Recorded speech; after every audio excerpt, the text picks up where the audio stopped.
What's up, you guys? We're talking UFC Vegas 110, which is headlined by Steve Garcia and David Onama.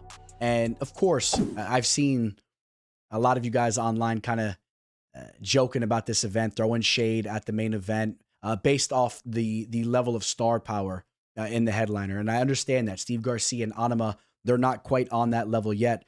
But let's be real here. If you're talking about us as hardcore fans, if you're talking about a main event matchup that's going to be 25 minutes in the Apex, there's not a lot of fights that can compete with a matchup like this. I think that this fight has all the makings of being an absolute classic. All right, we'll see how it plays out. Maybe there's an early finish, but both of these fighters have shown to have real heart in the cage. They've shown to be very well-rounded. They don't typically give in easily. I think that this fight is going to be a barn burner, and I'm excited for it. All right, every weekend we can't have huge events taking place. So just take this one for what it is. Yeah, the prelims and the early portion of the main card definitely have some lackluster spots. I understand that, guys, but let's enjoy it for what it is. And I'll jump right into it. If you guys can, though, real quick, please smash that like button and subscribe to the channel if you're new. What we're going to be doing here is starting at the bottom of the card, working our way up towards the top. We're going to dissect every fight. I'll dissect the betting odds. I'll give you a method of victory for each fight. And for this event, I'm going to try to be, I wouldn't say quick, but I'll try to be clear, concise, and prompt with my selections. So let's jump right into it. We'll kick this thing off in the welterweight division as we have Chuck Buffalo Charles Radtke taking on Daniel Frunza. And both of these fighters come into this bout off of some real damage. Both of them were just stopped. Frunza had the doctor come in and stop the fight after the first round after his striking defense cost him once again. And I say cost him once again. We have seen him get away with his lower level striking defense like he did on DWCS, but make no mistake, he is there to be hit, and it did catch up with him in that Reese McKee bout. Charles Radtke, he has shown to be prone to being finished, and I thought that the Mikey Malott loss was a really bad look for him. He came in uber confident. He was talking a big game, and the way that he just got ran through by Malott was not the best look. And two fights before that, of course, Pratis finished him up as well. But he does have a little bit of a track record of being finished. Now, Frunza definitely does as well, as he's been finishing every single one of his losses. And even when you look at that W that he had on DWCS against Vadim Kutsi, which you give him props for pulling off the epic comeback in the second round. But make no mistake, he was down leading up to that moment where he pulled off the comeback. The first round did not go his way. I think that he showcased in that fight his defensive vulnerabilities once again. He has a lot of heart, but you play that game too much, especially as you go up to the big leagues in the UFC, and it will catch up with you. And we saw that in the McKee fight where he took a lot of damage. I think that Radtke can hurt him in this bout. Frunza is very aggressive. He marches forward, and if Chuck Buffalo times a nice counter hook, I think he could hurt him bad in this fight. And just pay attention to what I'm talking about, as both these fighters have those defensive vulnerabilities, because I am leaning towards us seeing a finish in this fight. I like the unders. I think you should be eyeing those in this bout here.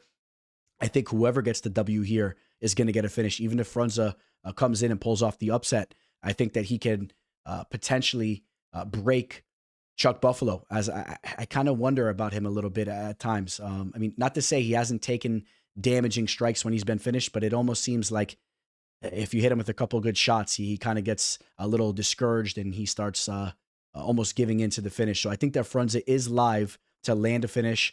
7 of his 9 victories. In fact, probably all of them. We have 2 undocumented victories. Okay, there's a lot of knockouts going on when he's getting the job done. I think he's live to land a knockout on Chuck Buffalo, but I think that it is more likely that we see Chuck Buffalo get the finish in this bout. At times, we have seen some tight, crisp boxing from him. You think back to the Matthew Semmelsberger victory that he had where he had the first round KO. You think about what he did to Gilbert Urbina. He finished him up in the first round. So when things are going well for him, he can finish you up in that manner. I think he can finish Frunza. That's the most favorable outcome, in my opinion, is him getting the KO. But you also take note, Frunza has been subbed twice before, and I think that both of them were via rear naked choke. Radtke, he does have some grappling abilities, and he does train with some high-level fighters. In fact, I think he's been getting in work with Bilal Muhammad and them up there. So, I mean, maybe he can get a takedown and get onto the back. I'm not really leaning towards that way, though, I'll be clear, but that's a little X factor you have going on. If either one of these fighters have a grappling advantage, I would lean towards Radtke's way. So I will say Radtke wins this fight, and I'll say he lands the KO. We take a look at the odds here. This line opened up with Radtke being a -125, and now it just recently was a -145, and he's hitting a -160 now. So we have seen action coming in on Radtke. I like the Radtke side. I think people are very skeptical about Frunza right now, just based off that UFC debut performance. And then as they run back the Coetzee fight, I think that they just feel he kind of got away with something there in the second round, and Coetzee got a little over aggressive there, and he probably should have took an L in that bout as well. So people are kind of looking at it like that. I like Chuck Buffalo. I don't really have an issue with the -160 line. Anything more than that, though, if that line keeps trending that way, I think that the line is too high, and I would prefer him, obviously, a little bit lower. I think that -145, 150 is probably a more accurate line, but I do think that this is a good bounce back spot for Radtke here. So just about a month ago, Lockjaw Donte Johnson went out there on DWCS, and he really performed. He went out there and got the quick knockout of Darian Abbey, and that's all Lockjaw has done since turning pro. He just goes out there and he knocks these dudes out. Note this, that bout that he had against Abbey took place in the heavyweight division. He's had a lot of bouts as well up in the light heavyweight division, and now he's fighting in the middleweight division, which is much more natural to his body frame. And I think this is a real beneficial move for him, especially as he's in the UFC now. You're not going to get away with being undersized against the best fighters in the world for that long. You might get away with it on a DWCS bout, knocking out a lower level Abbey, but you don't want to play that game with the UFC light heavyweight roster and heavyweight roster at that. So it looks much better stepping in there with the Sedriques Dumas, who gets another opportunity to fight inside the octagon. People kind of make jokes about him. We know about his criminal resume and all that, and people kind of wonder why he's still in the UFC roster. Well, I mean, if you actually look at what he's doing, you know, he has a couple wins, a loss, then he has a win, then a loss, and then if he lost that Ruiz fight, he probably was going to be cut. But if you guys remember how that played out, he got hit with the nut shot, and the fight ends in a no contest. So it is what it is, and yeah, he's still here. And I'll tell you what, to cut to the chase, I think that Johnson is going to knock him out, and I think this will be the last time that we see Dumas inside the octagon. I think that Dumas is a little flaky. He's been finished in every single one of his losses. He'll have a little bit of a length advantage, if you will, going on here, but I just don't see it playing any real effect. I think that Johnson is very mentally tough. He's going to march forward. He's going to land some heavy shots, and we're probably going to see Dumas crumble, similarly to what he did in the Olaseychik bout or the Rozaboyev bout, right? When things don't go his way, they really don't go his way. He was also submitted by Fremd. I'm not really worried about the submission threat of Johnson. I'm worried about, if you're Dumas, I'm worried about the power and the hand speed, which I think is going to be a real threat to Dumas. To quickly play devil's advocate, what Dumas wants to do is try to drag this fight to the later rounds and potentially expose Johnson, who doesn't have that late round experience. You take a look at all of his professional bouts, they're all ending very quickly. Okay, they're all ending in the first round, and a good portion of them are ending almost immediately in the first round. So that's where you can potentially expose him. But with him dropping down in weight, you would think that the cardio would be sharper than ever. And I just don't have a lot of faith in Dumas. Now, we take a look at the line here. Johnson opened up as a -300. He's now around a -260. I don't have a lot of confidence in backing Johnson. I like what I see from him, or what I've seen from him in limited fashion. He's confident. There's big power there. He's going to march forward, and it's very likely he gets the KO. That's my call on this fight. But do I want to chalk up those kind of odds on a fighter that's pretty green, even against a fighter like Dumas? I mean, Dumas has some octagon experience, and in some of his bouts where he's won, I mean, he's looked better than some of us thought that he ever could. So, I mean, if that version of him shows up, if he's motivated, you could be sitting there looking at your -260 money line, and you could be very frustrated in the later rounds. But I'm going to lean towards that really not being the case. I'm going to say there's not a ton of value on this line. Maybe you sit on it and wait for it to continue to dip if the line continues to trend that way, or you're targeting the finish, the KO on Johnson, see what kind of value you can get there. We've seen some very interesting line movement early on with this bout here as Kevin Christian takes on Billy Elekana. Christian was just signed to the UFC after his victory on DWCS. And if I'm being straight to the point, I think that matchup was one of the more lower level bouts that took place on the season. And I think that Christian is one of the more lower level fighters that was signed to the UFC. He pulled off the submission against Francesco Mazzeo, the Italian fighter who was coming from Cage Warriors, who barely had any experience, and he just took another L even after that fight, and he basically handed the submission. He got caught in a triangle. He basically just fell right into the sub there for Christian. You can give Christian some props for pulling that off. Now, I will say this. If you pull up some of the regional tape from Christian, which has been against very low-level opposition down there in Brazil, he is a scrappy fighter. He's very tall. He's long and lengthy. He's a fun fighter to watch to an extent, okay, but it's low level, man. When you're watching him strike, it almost looks like a street fight. If you guys know what I'm talking about, the way he's just winging these punches, and even in some of the knockouts that he's had, I mean, they're low-level performances. I don't think he's going to land on Elekana. I think Elekana is a much more polished product. We've seen Elekana fighting over in the PFL, even before he just recently signed with the UFC. If you remember the Guskov fight, he did eventually get subbed, which is something to keep an eye on because that's a threat that Christian brings here. But Elekana looked decent early on. He won the first round against Guskov. It was a very competitive fight before he made the mistake that he did, and he did take that fight on short notice. The Ibo Aslan fight, people weren't crazy about his performance. They were even more harsh against Aslan because he burned a lot of people's parlays on that night there. But Elekana, man, he switches stances. His striking is much more technical, and I think he has the takedown defense to avoid getting subbed here by Christian. I think that he should be able to outstrike him. And I'm going to say Elekana wins this fight. If you were to be siding with Christian, I think that you want to side with him winning this fight via submission based off Elekana being subbed once before. He shows to be durable. I don't think that Christian is going to be able to get him out of there via strikes. The striking is just too sloppy, and Elekana's tough.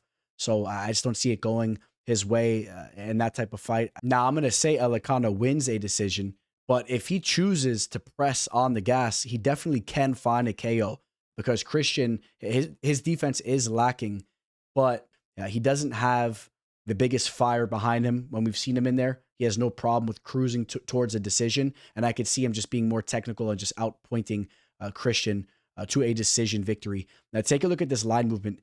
Towards the left here, you might not be able to see it, but Elekana opened up as a minus 350, and he went all the way to a minus 175 before going all the way back towards a minus 300.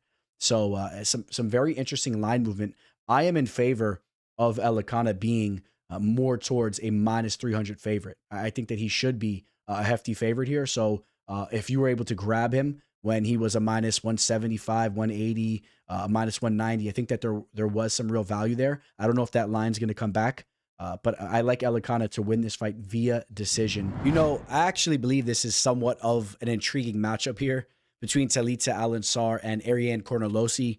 Carnelossi is making a return to the octagon. She's been extremely inactive throughout the years. She's only been inside the octagon 2 times in the last 3.5 years. She's fought 5 times in the last over 6 years. So she's averaging less than 1 bout per year. And you have to question where her mindset is going into this fight. If you follow her on IG, you see that she's been talking about making this comeback to the cage.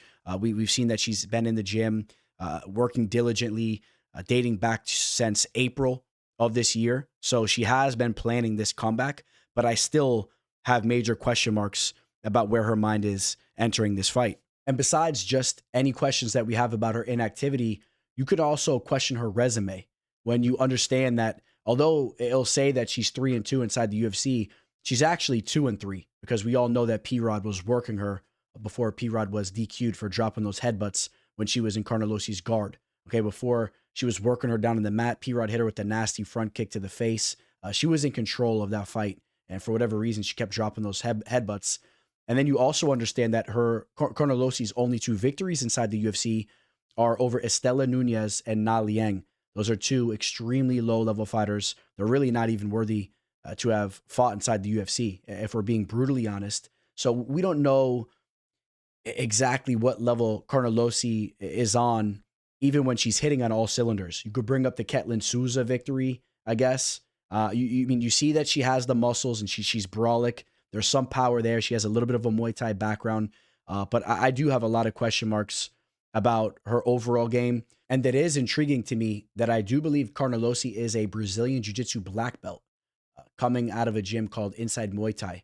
So take that one for what you will, because I've never really seen her display any type of high level grappling down in the mat, if I'm being brutally honest. And, maybe she has one of those Moneyberg BJJ black belts, if you guys know what I'm talking about there. But, I'm just poking some fun because I'm sure she put in a lot of work to get that black belt. But the point I'm making is that Alencar is a very legitimate black belt jiu-jitsu player who has an excellent ground game. And even though we haven't seen her come into MMA and immediately pull subs off left and right, we have seen her dominate with her grappling. She has good entries. She will get the fight down to the mat. You think about her battles with Stephanie Luciano. The first fight on Dana White's Contender Series went to a draw. She had a lot of success early on using her grappling, but we saw when she was unable to get the fight down to the mat, her striking was exploited. And I do believe that she's a lower level striker. That's where Carnelossi can have success. She needs to stuff the takedowns, keep this fight standing, and that's where she can have success. And I do just want to bring up Alencar's last bout against Vanessa Demopoulos because it was very dominant. If you guys remember that bout, she was pulling off 10-8 rounds there. She was brutalizing Demopoulos down on the mat. And I think that she's going to be able to get Carnelossi down there. And I see her controlling her and really just outworking her. I think that she's much more dedicated to the fight game right now. Although she's 35 years old, is Alencar.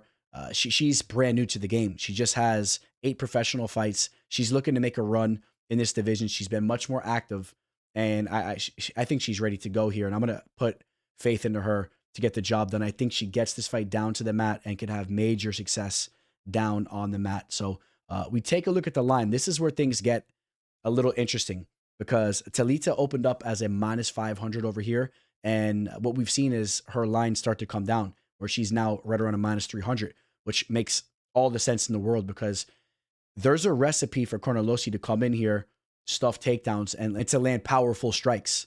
Whether she gets a finish there, it doesn't even matter, right? She can outpoint Talita on the feet. Can she consistently stuff those takedowns? I mean, my final verdict on this is I just don't trust backing Talita with a line like this next to her name. So I do feel that the value is on the underdog, but I'm going to side with Talita winning a decision. I don't think that she finds a sub. I think that she could land a lot of damage down on the mat, but I don't think that she finds the finish there either. I have her winning via decision. Values on the dog here, though, in my opinion. I was very close to backing Carnelossi straight up, but the inactivity has steered me away from backing her. I don't think she's as dedicated.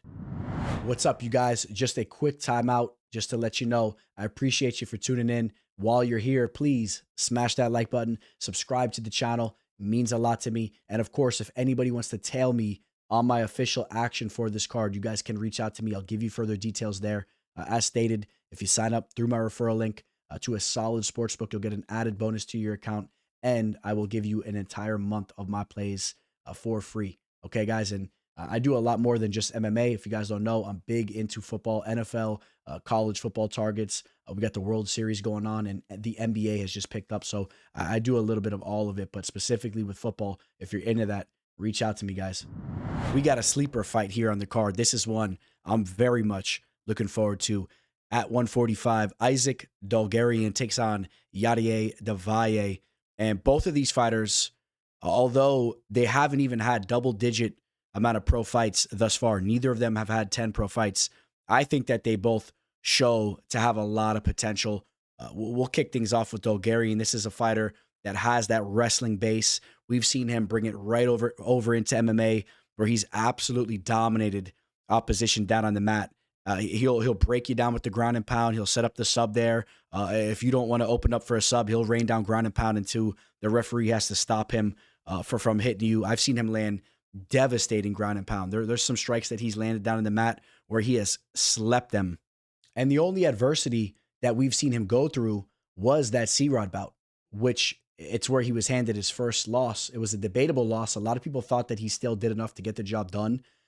There was a grueling pace to that fight. When you take into consideration, he had never left the first round up into that bout, and that was a 15-minute, if you want to call it a war. I mean, if you don't want to call it a war, still, there was a grueling pace to it. That was a real learning experience for him, and I think that it made him a much better fighter. All right, we haven't been able to see too much from him since that fight, as he had a low-level opponent, and Brendan Murat. He went out there and did what he should have done, got the submission there in the second round, hit that arm triangle choke, which he pulls off quite often.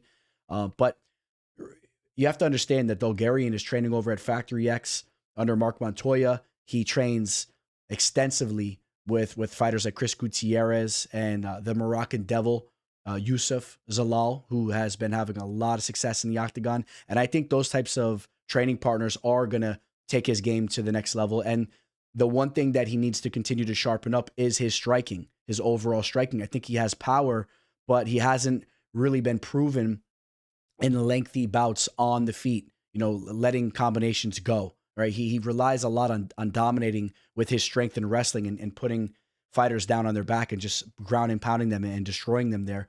And how is he going to look when he's not able to do that in a fight? And when you have a fighter like Yadier, who is well-rounded and it really has looked good early on, he hasn't been tested thoroughly. I would say that the Michael Aswell bout, the victory that he had over at Fury FC, it's probably his biggest victory.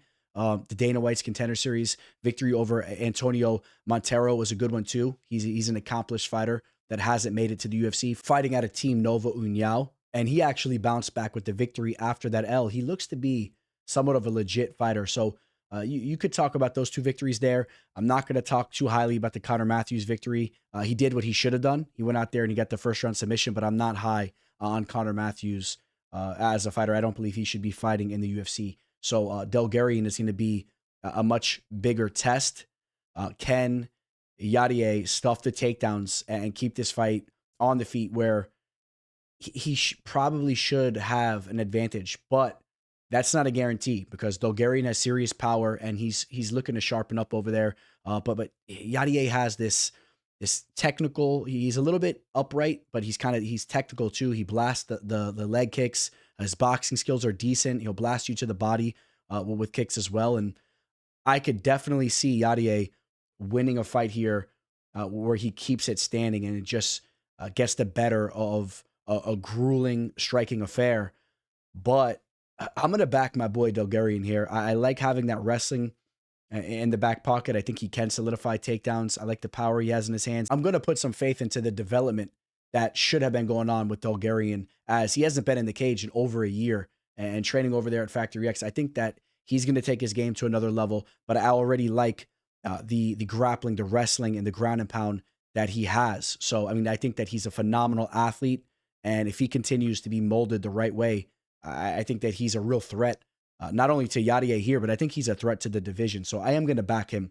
And, and he does follow the teller over on IG. He pops in with a little comment here and there. And, but listen, this isn't one of those biased picks. I know some of you guys think sometimes I'm biased with the picks. This is a close fight. I'm going to be very clear to you guys. And in fact, I don't think there's a lot of value on Dulgarian's line, as he opened up over here as a minus 240. Even with him being a minus 180, I don't see any value on that line. I think that Dulgarian should be a very slight favorite here. I have a very slight lean towards his way. I have him capped more as a minus 130, just having those raw abilities, the wrestling, grappling abilities. And I'm going to say he doesn't get caught up in a fight where he's just struggling to get the fight to the mat and gets exposed on the feet. I think that he could show us a little bit more here. And I think he's a much better fighter right now than he was in that C-Rod fight. And C-Rod's not a bad fighter as well. And, RIP to the late Duke Rufus, one of the better coaches that we've seen in the game, of course, as he polished up C-Rod. But give me Dulgarian to get the job done here. And I'll tell you what, man, when Dulgarian wins a fight, he definitely can win a fight via finish. And I'm going to say he gets a finish down in the mat where he's either raining down ground and pound early on, or even if he's dropping big strikes, maybe he doesn't get the finish there and the sub opens up. I'm going to say he gets an earlier finish in this fight. And that's saying a lot because Yadier has shown to be pretty tough thus far. So not a lot of confidence on the pick. This fight can go a couple different ways. But I'm going to back Dulgarian here and say he gets a finish. We got a matchup of two highly ranked women's bantamweight fighters here in Ketlen Vieira, who's ranked 3. She's facing off against Norma Dumont, who is ranked 4th. And Norma, in my opinion, has been looking really good as of recently. You could take a look at the winning streak, which she comes into this fight on a 5-fight winning streak, leading back to that Macy Chiasson loss. But, besides just winning 5 fights in a row and taking a look at the level of competition, which it's quite decent, Irene Aldana, Jermaine Durandamy, Carol Rosa, that victory has aged well. I just like the way that she looks when she's in there. Okay. And I'm talking more about just how she looks. I mean, her actual fighting skills, they look good, man. She's moving very quick in there. She's changing levels. She's showing to be very well rounded. She could strike with you. She could time takedowns, and she just shows to be very game. And I think that she's hitting on all cylinders right now. I really do. I think she's in her prime right now. At 35, she has 14 pro fights, and she looks to be in great shape. And Dumont has looked good. On the other hand, Ketlen is a very proven fighter. And even if you think back to her recent loss against Kayla Harrison, eventually she did kind of wilt, but I mean, she stuffed a lot of those takedowns, if you remember. And early on, people were sweating a little bit. And when you also take into consideration how dominant Harrison has been inside the UFC, that performance wasn't all bad. She did stuff 6 of Kayla's 8 takedown attempts, but she still was controlled for almost 8 minutes. And again, as that fight progressed, she did break down, but Kayla is an absolute animal. Ketlen bounced back with the victory over Macy. I didn't really like the way she finished that fight. If you guys remember in the third, it didn't really matter because she was already up, but Chiasson was marching her down, landing strikes on her. I think that Norma can repeat some of that success as the fight goes on. I think that Norma will be a little bit sharper, maybe have a little bit better cardio and get the better of the striking. Realistically, in my opinion, from front to end. Now, it may not be complete domination. It may play out closely. Vieira has skills there, but I like more what I'm seeing from Dumont. And I'm going to say that she wins this fight via decision. I'm going to say that she's a little bit too quick in there, and she's fighting at a higher level right now. I think there might even be some more motivation behind her.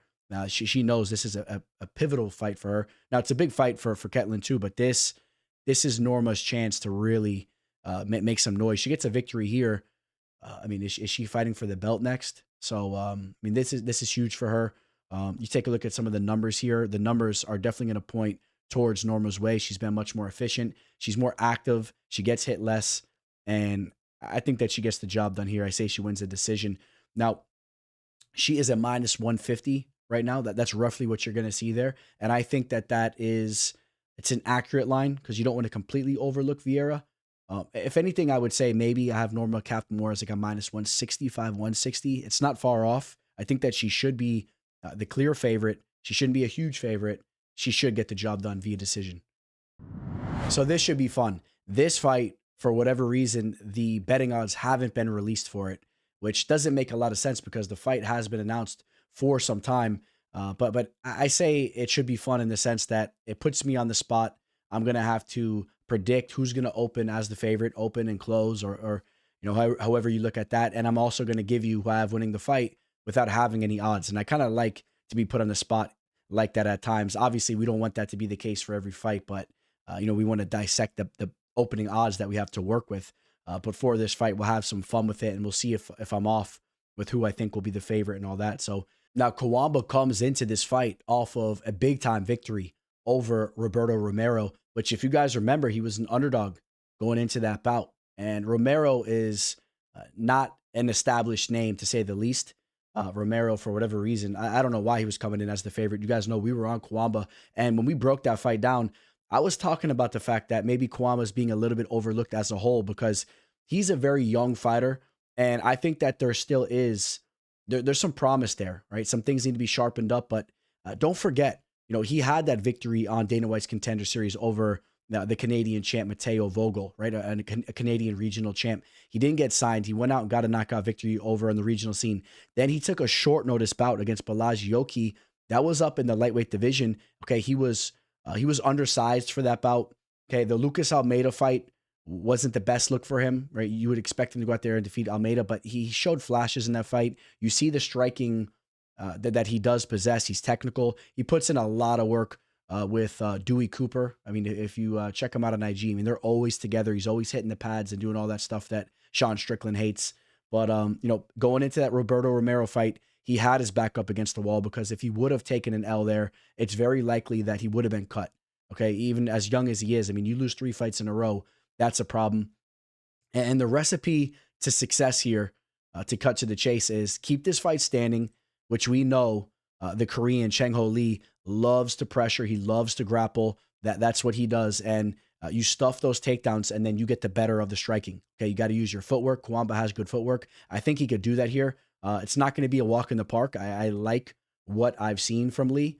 I mean, his pressure, it's a lot to deal with. Now, I did have him losing that Long Xiao fight, and I was a little upset about how they went with the scorecards. And that was a very similar fight where Long was looking to create that space and stuff the takedowns and use his striking. And you talk about a fighter that's been getting shafted with decisions. Don't get me started, because I also lost money in his last fight against Su Young Yu, which I thought that he won that fight too. Don't even get me started there. So poor Long Xiao.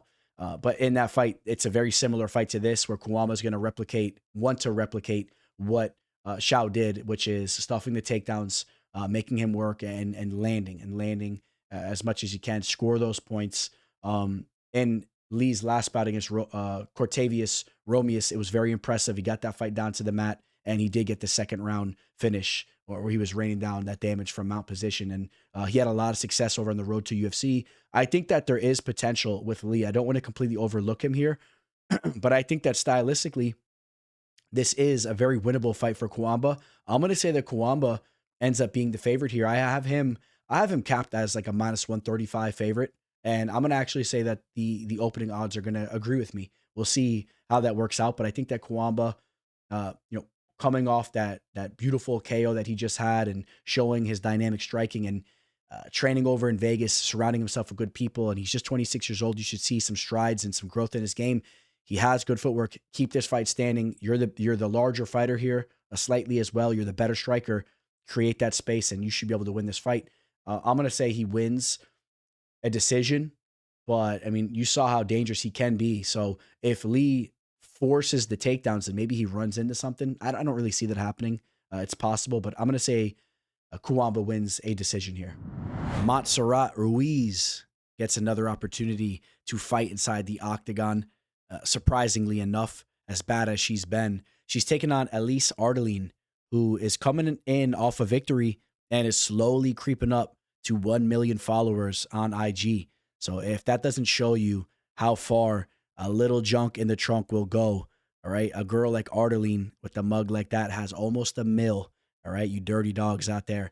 And to cut to the chase here, Ruiz is bad, okay? She is very bad. She is very low level at about every aspect of the fight game. She's undersized even for this division. The only thing you could say in a positive light is, I guess, she does know how to throw a head and arm throw, which we saw her do against Cheyenne Vlismas. That's the only reason why she was able to sneak out a victory against her. But we saw her in her last three bouts, which are against recognizable and respectable talent. But it's the way that she looks on tape, man. She exposes herself so much. She's there to be finished. Even a lower level fighter like Elise can potentially finish her here. I mean, it's potentially live. I'll give you my final decision here in a second, but you take a look at the last 3 fights. She's getting dominated down on the mat. Her striking is just atrocious offensively, and I think that Elise should be able to box her up quite a bit. If Elise wants to change levels and try to showcase some of her grappling abilities, I think that she can expose Ruiz there as well. And I'm going to say that Ardelean is not as bad of a fighter as some of us believe her to be. I don't think that she's that bad. She's coming in off the victory over Amanda. Melissa Martinez was a little bit of a tricky puzzle for her. I thought that she defeated Shauna Bannon, which I know Bannon's not a good fighter, but she should have got the nod there. I thought that was kind of a bad decision.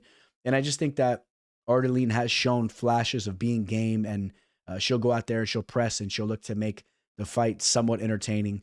And this should be her fight all day. You take a look at the numbers here.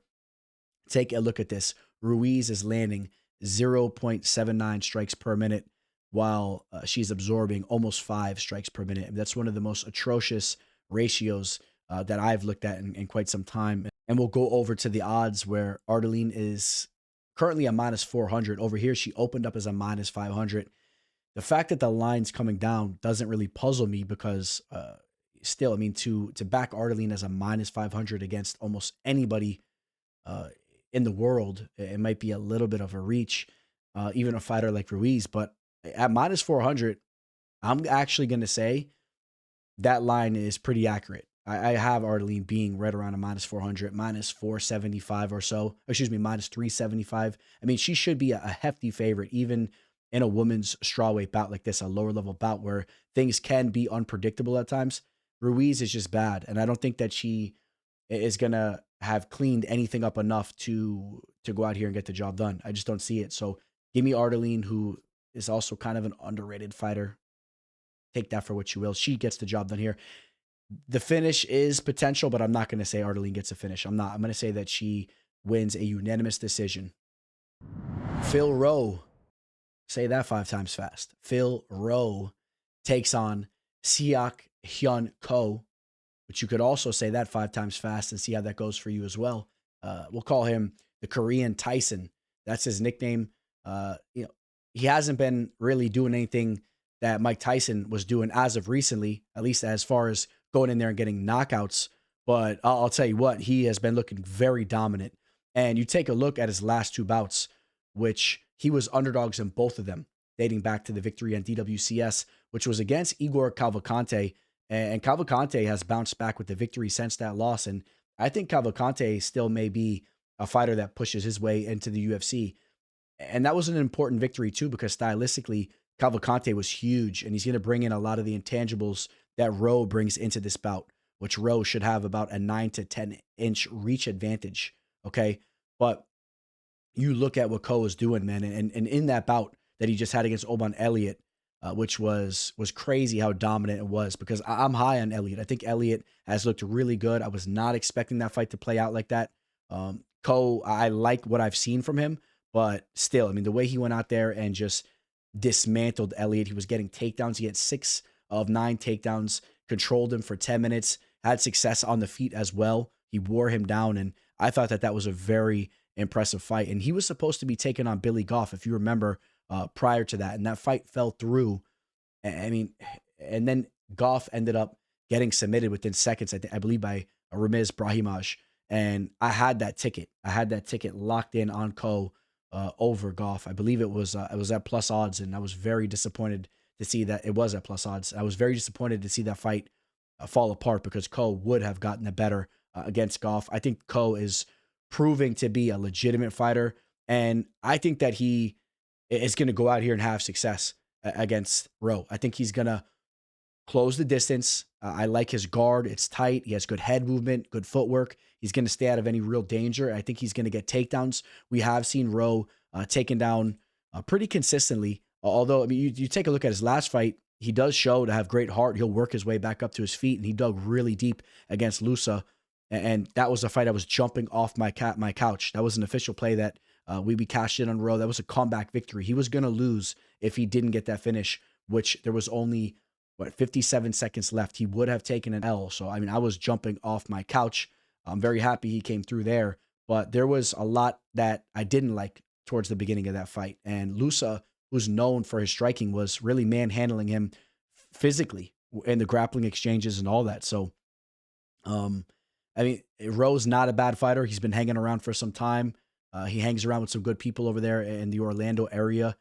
But I think that with him being 35 right now, I do believe that his time is nearing. I think he's on the downslope. I think this fighter, Ko, is surging, and he's making a lot of noise right now. He's going to come in here and get the job done. I like Ko to win this fight in somewhat dominant fashion, I would say. I think that he manhandles Rowe, gets takedowns, and just is in complete control of this fight, to say the least. At that, he's going to win this fight 30-27, and he's going to get those takedowns. And even if he doesn't get takedowns throughout the entire fight and Rowe works back up to his feet, he's still going to close the distance, and he's not going to let Rowe just pop from the outside.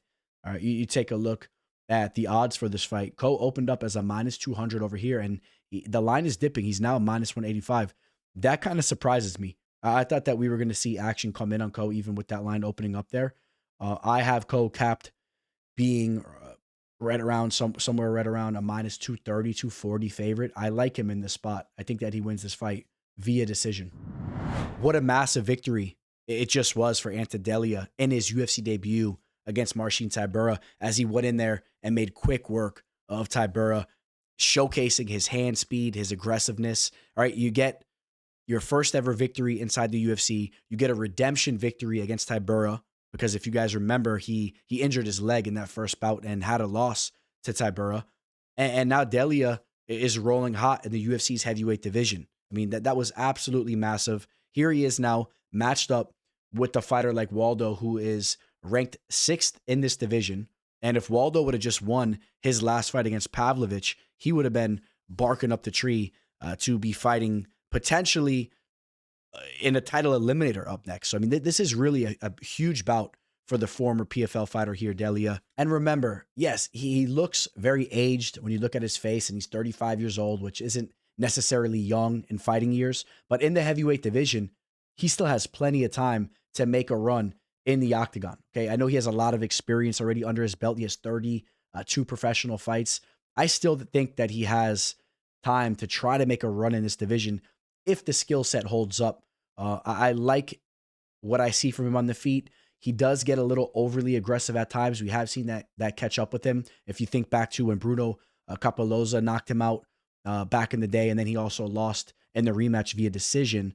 And then you also think, as of recently, he was finished by Valentin Moldavsky over there in the PFL. So besides that, though, I mean, he goes out there. He does land his own knockouts. He had just recently knocked out former UFC fighter Yorgan De Castro before coming into the UFC. He had a knockout over Matthias Scheffel, Renan Ferreira. I mean, there's some recognizable names. In fact, he had 2 KOs over Matthias Scheffel. I mean, he was putting in work over in the PFL, and he also had a respectable victory over Denis Galtsov, who has looked really good over there in the PFL. So he is battle tested. Don't think that this is a fighter that is in over his head, or who just had some beginner's luck in the UFC taking out Tybura, a fighter that's very aged and is lethargic in there. I think that there is something behind Delija. He has also been training extensively with Tom Aspinall, which you got to think takes your game to another level. And now you look at this matchup here. This is somewhat of a tailor-made matchup to an extent, because Waldo should oblige him in a stand-up fight. That's what he likes to do. The only time we've seen him go an alternate route was when he was matched up against Robelis Despain. And Despain had absolutely no grappling. And what choice did Waldo have but to change levels and just expose him there? You got to give him credit for taking the high fight IQ route. Besides that, though, he's willing to strike it out with you. He's willing to go to war at times. You think about the Ryan Spann fight. If you land a big strike on him, he'll bite down on his mouthpiece and he'll throw down. And that very well could be the case in this fight, because Delija is going to press him. So I'm excited to see how that type of fight plays out. I'm going to lean towards Delija getting the better in those exchanges, which, you know, you could say Waldo at least has shown to be more durable. That is an advantage that he has shown thus far, but we've seen him rocked a little bit. You think about the Spann fight, he was tagged up a little bit, and I think if he plays that game long enough, eventually it could catch up with him, right? Every fighter has their day, and a fighter like Delija can definitely make your day where you get your first ever KO up here in the UFC's heavyweight division. So, yeah, Waldo can definitely counter him with the strike, and Waldo has slick boxing skills. I like Waldo. I mean, Waldo, I'll tip my hat to him real quick, because he came through for me big time against Spann. He came through for me big time against Spivak at dog odds. I mean, he's put money in my pocket, but I like Delija as well, and I picked him to win. Was not an official play against Tybura, but I had him as a dog coming in here to the UFC, and he delivered, and I like what I'm seeing from him. And I'm going to say that the dog here, the current dog, Delija, who's right now at a plus 120 money line, I'm going to say he gets the job done. I think that this fight's very close. It potentially is a coin flip on paper, and I'll take the plus odds. Keep an eye on the line movement on this fight and what kind of odds you can get, because we've seen some interesting opening odds.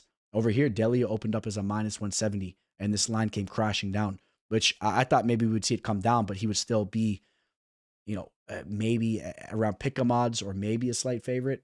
It seems that people aren't putting too much merit into that UFC debut performance, and they're just looking at it more as Tybura is an old, sluggish, over-the-hill fighter. So give me Delija. to get another KO. That's a little bit of a bold call there because Waldo's been tough, man. But I'm gonna say Delia finds another knockout. How about that? I'm gonna say Waldo for the first time gets stopped via TKO. And it could be vice versa, though. I think we're going to see a stoppage in this fight. I think they're going to go to war. It's been about a year and 8 months since the last time we saw Jeremiah Wells inside of the octagon. He's taking on Temba Garimbo here. Wells has been battling injuries. He's had to have, I believe, multiple surgeries, and he is about to be 39 years old. So I do believe that he has his back up against the wall a little bit. Now, what he has going for himself is he's facing off against a fighter in Garimbo that is coming in off of some adversity as well, right? He was just submitted by Vicente Luque, once again submitted. That's the third time that we've seen him subbed throughout his career. And we do know that Wells, although he has the big power and he can knock you out, we know that Wells also has been putting in work over there in Philly with all of those high level grapplers over at Marquez MMA. And he definitely has the ability to take you down and sub you. So that is an X factor that Wells has going here. Also, the power he possesses. I mean, if Wells lands on you, he can knock pretty much anybody in this division out, I would say. I mean, if he lands on you, he could put you out. This dude has serious power. I'm not crazy about his technique. He kind of lunges and jumps into his strikes. But if Garimbo makes a mistake there, he definitely can be KO'd. If we were to know in advance that this fight was going to go to a decision, I would lean towards Temba's way quite a bit. And there's a couple of reasons for that. I think that Wells has shown that he has lower fight IQ in his fights. There's been some fights where I've backed him, even on official plays, and he's really frustrated me. The Carlston Harris fight, that was a fight that he was up, and in the third round, he starts closing the distance, putting himself in vulnerable positions to be caught in a sub when there was really no need for it. In fact, he could have slowed the pace down in that third round. It wasn't Harris that was really pressing him. It was Wells that was making the fight kind of play out in a chaotic way. So I don't know if I've ever really forgiven him for that. The Max Griffin fight wasn't a great look for him either. This is a fighter that really, like I said, he looks to put a lot of oomph into his strikes. And if he's not landing those strikes, it doesn't always look the best. I mean, he's missing with these big lunging strikes, and you could counter him, you could pepper him up, and you could outpoint him. Garimbo has decent technical striking. It's decent. He showcases some power. You think about the big knockout that he had over a fighter in Pete Rodriguez, who dissipated from the UFC, and we don't even know if he was ever really warranted to even have that opportunity. But we did see Garimbo go out there and land a nasty strike. Wells has never been KO'd. He shows to be very durable. I don't see Garimbo finding the KO like that. I think where Temba can have success in this fight is by letting it go to the later rounds, fighting a strategic fight and fighting from the outside and being a little bit more technical with the striking and making better decisions throughout the fight and outpointing Wells. I think that that's the route. If you play with the fire too much, you may get burned. Wells may crack you. Wells may get in on you and get you down to the mat and expose your lower level grappling. Like when you think about, forget about the Luque fight, AJ Fletcher also caught him in a sub, right? He caught him in a guillotine choke in his UFC debut. So it's not even like the Luque submission loss was the first time we've seen that inside the UFC, and Luque has looked to be a shell of himself. So, I mean, I'm really torn on my pick here because the fact that Wells is coming off these injuries and is so far up in age and the IQ and all that and the decision making he does in the cage at times, it's hard for me to back him, and I'm torn. And here I am, guys. I got to make a pick, and I'm gonna say Temba wins this fight via decision. I'm gonna say that Wells comes up a little bit short. I think that he will bring the fight specifically in the front half, but I think that he'll start to make some mistakes that will cost him rounds. And if Garimbo avoids being finished, I think that he can win a decision here.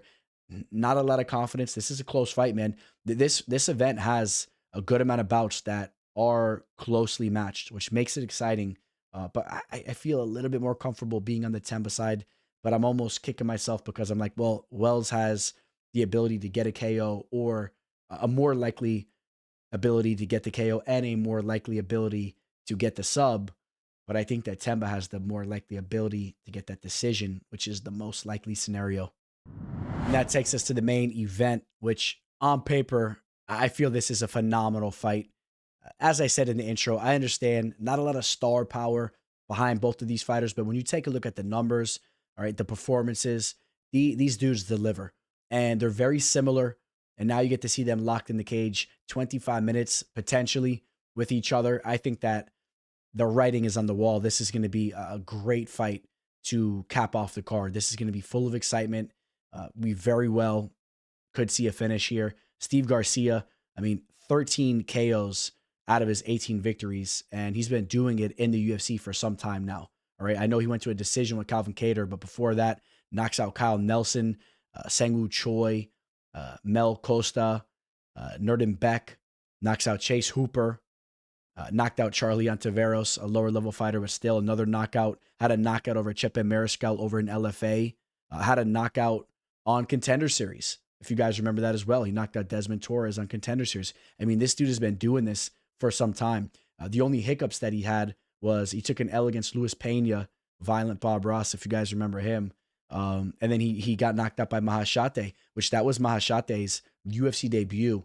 And he's never really built off that victory. His career has never really panned out, but I thought Mahashate was actually going to be something coming in off DWCS, and I think that was just an anomaly. I think that Steve Garcia actually has a decent chin. I've seen him take real damage. You think about the Nurden Beck fight. Okay, that was a fight where he actually took damage. He got dropped in the beginning of that fight. He pushed through it. He never looked for a way out. He pushed through it. He built his way back up. He gets to finish in the second round. And when you're talking about that type of fighting style, David Onama is the same type of fighter. He's cut from the same cloth. You think about the Gabriel Santos fight, and I'll be clear, when that fight took place, which it was a phenomenal comeback, he was definitely getting worked before hurting Santos, as Santos was just so overly aggressive. And I'll say it again, you guys know I think that Santos is one of the dark horses in the fight game right now. He's a young stud, and he's learned from his mistakes. He's just so aggressive, but he's breaking these fighters down. That's a huge victory. But when Onama pulled out the bow and arrow and started sticking it to Santos, I thought it was a little uncalled for because they had like no bad blood, and he was kind of on my my shit list, if you will. But honestly, if you check out Onama, he's a solid dude. You check out his interviews. He's a good dude, and he's a really solid fighter. He's well rounded. He's never out of a fight, and he checks off a lot of boxes. And he's going to be game. He's going to be very game in this match against Garcia. I just have noticed that Onama is very hittable. He is very hittable. Not to say that Garcia isn't as well, but I think that Onama is more hittable. I notice it more so when I'm breaking down the tape. It stands out to me, and I think that Garcia can capitalize on that. I've seen Onama hurt as well, and I think that Garcia is the type of fighter that won't just hurt you. He'll put you out. He'll knock you out, and we haven't seen Onama knocked out thus far, but every dog has their day, and this is a step up as far as that knockout threat goes for him. And I think that Garcia is going to get a finish in this fight. He has 25 minutes to find it. I think they're going to go to war. Their striking style is so similar. Garcia fights out of the southpaw stance.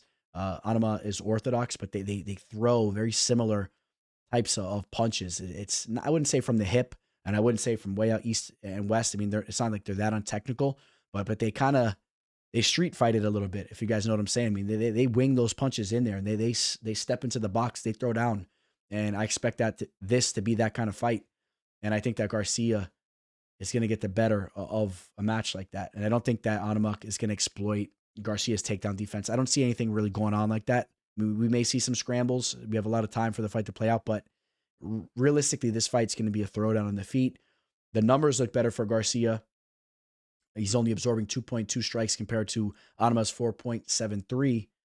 Both fighters landing up in the fives, but I think that Garcia is the side that you're going to want to be on in a fight where, as I say, they're so closely matched, and the betting line reflects that. This is almost like a coin flip here, pick your poison. I think you want to be on the Garcia side. That's what my gut says. I think that he's just a little bit more battle proven, and I think you listen to interviews of him. This dude's very mentally tough. His time is now. That's what he believes, and I'm going to say he gets the job done, and he gets a second to third round TKO, KO type of stoppage. All right, guys, that's going to wrap this one up. Hope you enjoyed the episode. We banged this thing out, man. I've been sitting here just running through a fight after fight. So I appreciate you if you hung out with me throughout this entire thing. I wish you guys a very profitable and enjoyable fight card. Hope all is well. Signing out. Teller.